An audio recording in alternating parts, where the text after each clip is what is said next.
लोकसभा राज्यसभा दोनों से पारित हो गया। इसके बाद जो हलचल मची है देश भर में, उसको लेकर हम बात करेंगे।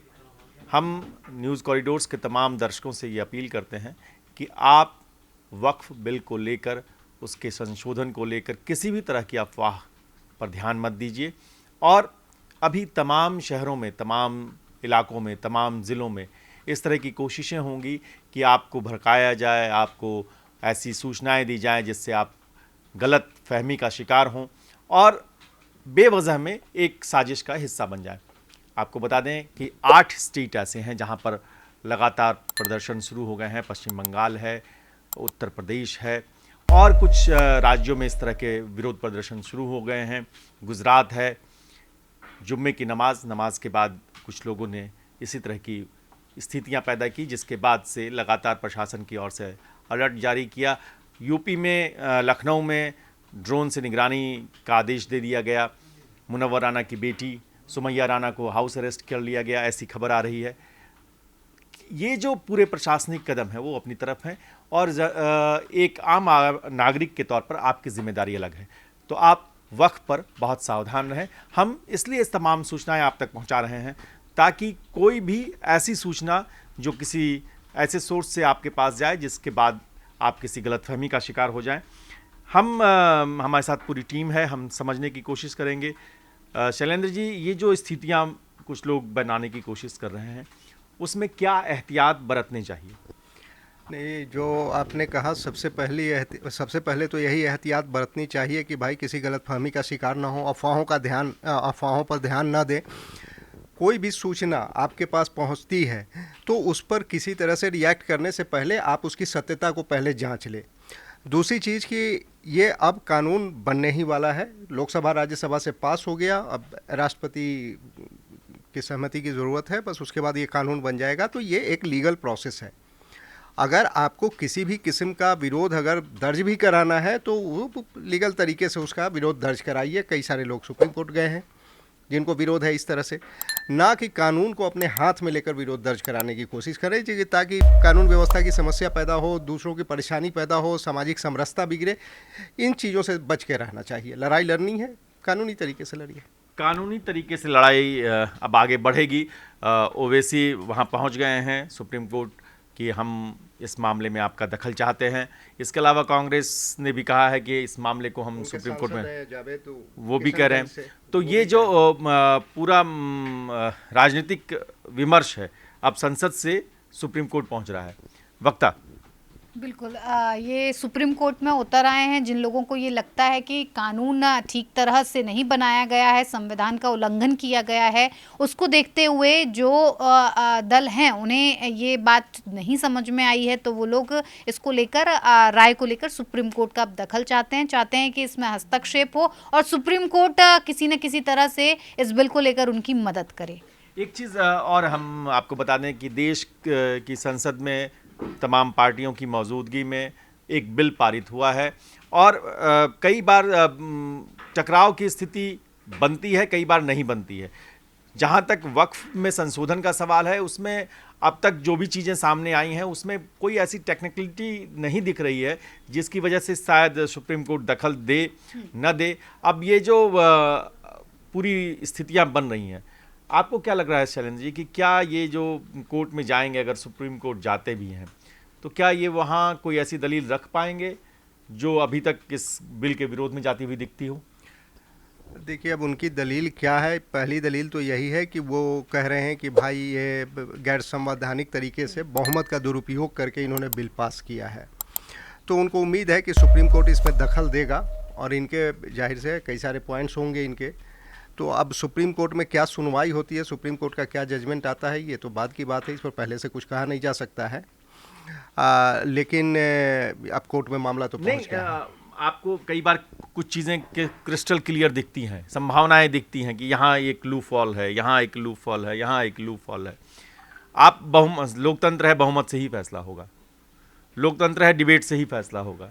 लोकतंत्र है, संसद में बहस मुबाहिसा करेंगे, संशोधन होगा। और ये सब कुछ जब एक पूरी प्रक्रिया के तहत हो रहा है, तो आप अगर सुप्रीम कोर्ट में जाते हैं तो मुझे नहीं लगता है कि अब इसमें बहुत सारे ज़्यादा गुंजाइश बची हुई है। वक्ता गुंजाइश तो देखिए सर, दलील क्या होगी ये देखने वाली बात होगी, क्योंकि कांग्रेस की तरफ से इस बिल को लेकर पहले तो किसी तरह का कोई बयान आया नहीं। राहुल गांधी इस बिल की चर्चा में शामिल नहीं हुए, वो कुछ भी कहने से बचते रहे। लेकिन जब उनका बयान आया या फिर सोनिया गांधी की तरफ से भी कुछ कहा गया तो साफ तौर पर उन्होंने कहा कि इस बिल को जबरन पारित कराया गया है, इस बिल को संविधान का उल्लंघन करके पारित कराया गया है।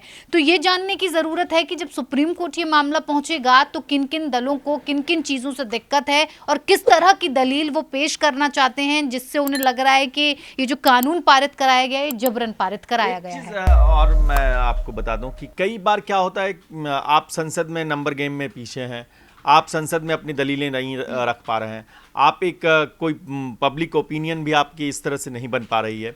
वैसी स्थिति में राजनीतिक पार्टियां अपने वजूद को बनाए रखने के लिए, ये स्टैंड दिखाने के लिए, ये मैसेज देने के लिए कि हम आपके लिए फिक्रमंद हैं, इसलिए भी वो कई बार स्टैंड लेती हैं। कई बार ये दिखावा भी हो जाता है कि भाई हम सुप्रीम कोर्ट भी गए, देखिए हम आपकी कितनी चिंता कर रहे हैं, हम तो नहीं चाहते हैं वक्फ बिल किसी भी तरह से संशोधन हो। ये ओवैसी हैं, जिस तरह की उनका एक वोट बैंक है, इसलिए वो इस मुद्दे को, आप चाहें आपकी मंशा कुछ भी हो, लेकिन आप ये जरूर दिखाना चाहते हैं कि हम लड़ते हैं आपके लिए, हम आपके लिए कुछ भी कर सकते हैं, हम सुप्रीम कोर्ट जा सकते हैं। शालू, क्या लग रहा है, बिहार में जेडीयू में कुछ मुस्लिम नेताओं ने इस्तीफा दे दिया, ऐसी ही आरएलडी में कुछ लोग इस्तीफा दे रहे हैं, तो क्या मुस्लिम चेहरे जो हैं राजनीति में वो सब अभी अपनी पोजीशनिंग कर रहे हैं कि हम किसी तरह से हमारा वजूद जो है वो बचा रहे, नहीं तो हम जिनके बूते अपनी राजनीति करते हैं कहीं वही खिसक न जाए? बिल्कुल, जिस तरह से हम देख सकते हैं कि लोग जेडीयू भी छोड़ के जा रहे हैं कुछ नेता, तो बिहार में चुनाव है, इसको देखते हुए जो कुछ जो जगह है वहाँ पर चेहरे को देखते हुए वोट दी जाती है, पार्टी से उनको मतलब नहीं होता, जो पब्लिक होती है, जो आम नागरिक होते हैं। तो हो सकता है वो अपनी वोट बैंक को बचाने के लिए वो पार्टी को छोड़कर दूसरे पार्टी में जा रही है, मतलब पार्टी को छोड़ रही है कि हम, क्योंकि नीतीश कुमार ने समर्थन दिया है वक्फ बिल का और जो उनके साथ के लोग हैं वो समर्थन नहीं दे रहे हैं, तो उनको ऐसा लग रहा है कि कहीं मेरा वोट बैंक खिसक ना जाए। एक ये मुद्दा हो सकता है उनका पार्टी छोड़ने का। एक चीज़, हम इस डिबेट को लगातार कर रहे हैं, हमारे साथ रूबी हैं। रूबी वक्फ बिल की बहस के दौरान भी लगातार कवर कर रही थी, चीज़ें देख रही थी, समझ रही थी। हम रूबी, अब वक्फ बिल पारित हो गया, इसके बाद जो एक ऐसी स्थिति बनाने की कोशिश हो रही है, अराजकता की कोशिश हो रही है, उसमें आपको क्या लगता है कि क्या मैसेजिंग कहीं से इस तरह की गलत मैसेजिंग की जा रही है सोसाइटी में?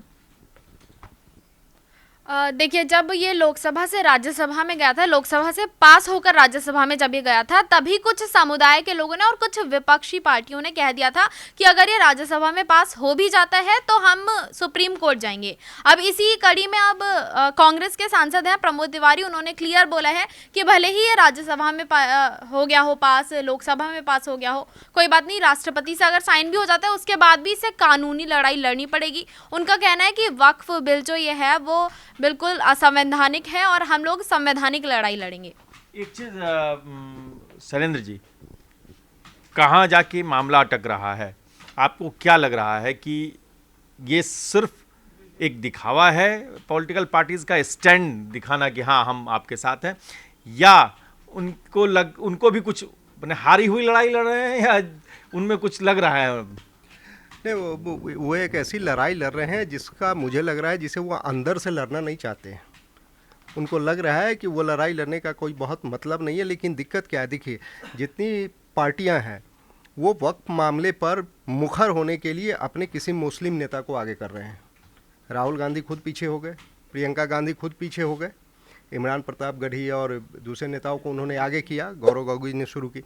अखिलेश यादव मुझे लग रहा है कि 15-20 मिनट बोले होंगे, उसमें 4-5 मिनट उन्होंने वक्त पे बोला, बाकी इधर उधर की बातें पार्लियामेंट में की उन्होंने। तो ये पार्टियां क्या है ना, देखिए असल में इन पार्टियों के आपस की लड़ाई है एक्चुअली ये वोट की। अब क्या है कि सबकी नज़र मुस्लिम वोट बैंक पे है, अब उसमें कोई पीछे इसमें नहीं दिखना चाहता। भाजपा को छोड़ दें तो बाकी जितनी पार्टियां जो बिल का विरोध कर रही है उस सबकी नज़र मुस्लिम वोट बैंक पे है। अब उनकी लड़ाई इसलिए है कि अगर मैं पीछे, अगर एग्रेशन में पीछे या प्रो मुस्लिम दिखने में पीछे रहा तो मेरा वोट खिसक जाएगा। तो एक ये कंपल्सन है उनके साथ। ये कंपल्सन है, मैं समझ रहा हूँ आपकी बात। एक चीज़ ये बताइए कि आरएलडी जयंत चौधरी की पार्टी से भी कुछ मुस्लिम नेताओं ने इस्तीफा दे दिया, यही काम नीतीश के साथ हो रहा है। चिराग को भी एक संकट है।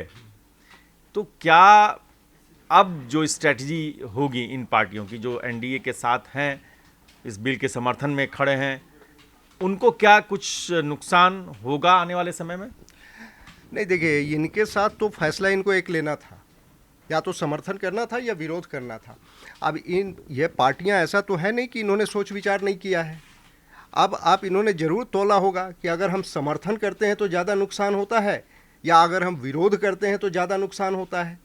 तो जाहिर सी चिराग पासवान है, नीतीश कुमार है, इनको जो वोट मिलते हैं, इनको कुछ मुस्लिम वोट मिलता है, लेकिन बहुतायत वोट जो है वो हिंदू पक्ष का है।